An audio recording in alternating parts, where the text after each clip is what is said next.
స్తుతికి పాత్రుడు, నిరంతరము స్తోత్రార్హుడునైన పూజనీయుడైన మన ప్రభు అయిన యేసుక్రీస్తుల వారి ప్రశస్తమైన నామంలో ఈ ఉదయకాలము షార్ట్ వీడియో చూస్తున్న మీ అందరికీ హుజురాబాద్లోని హోరేబు ప్రార్థనా మందిరం నుండి శుభములు, వందనాలు తెలియజేస్తున్నాను. దేవుని వాక్యాన్ని చదువుకుందామండి.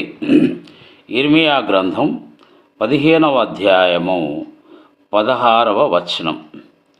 నీ మాటలు నాకు దొరకగా నేను వాటిని భుజించితిని.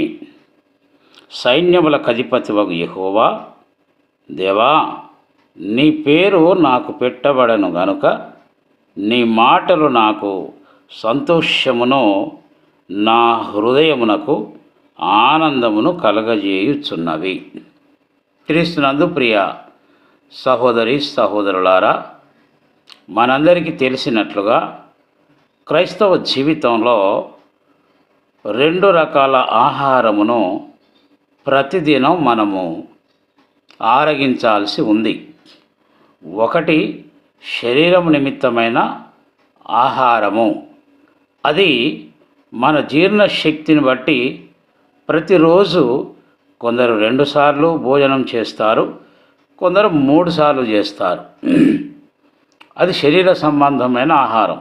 ఇక్కడ మనం చదువుకున్నటువంటి లేఖన భాగంలో ఇర్మియా భక్తుడు అంటున్నాడు, దేవుని మాటలను ఆత్మకు ఆహారముగా ఆయన భావించి భుజించినట్లుగా మనం చూస్తూ ఉంటున్నాం. అట్టి ఆహారమును ఆయన భుజించినప్పుడు ఆయన యొక్క అనుభూతిని తెలియపరుస్తున్నాడు. ఏమంటున్నాడు?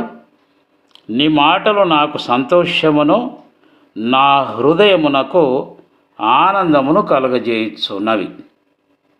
ఈరోజు ఆనందాన్ని లేక సంతోషమును పొందుకోవాలని మానవుడు రకరకాల ప్రయత్నాలలో మునిగి తేలుతూ ఉన్నాడు. ఏది భుజించితే ఏ ఆనందం దొరుకుతుంది, ఏ ఆహారము నేను తింటే ఎలాంటి సంతోషము నాకు కలుగుతుందని రకరకాలుగా ప్రయత్నాలు చేస్తూ తలమునకలైపోతూ ఉన్నాడు. చివరికి తాను అనుకున్నది పొందుకోలేక జీవితంపై విరక్తి చెంది ఆత్మహత్య చేసుకుంటున్నారు.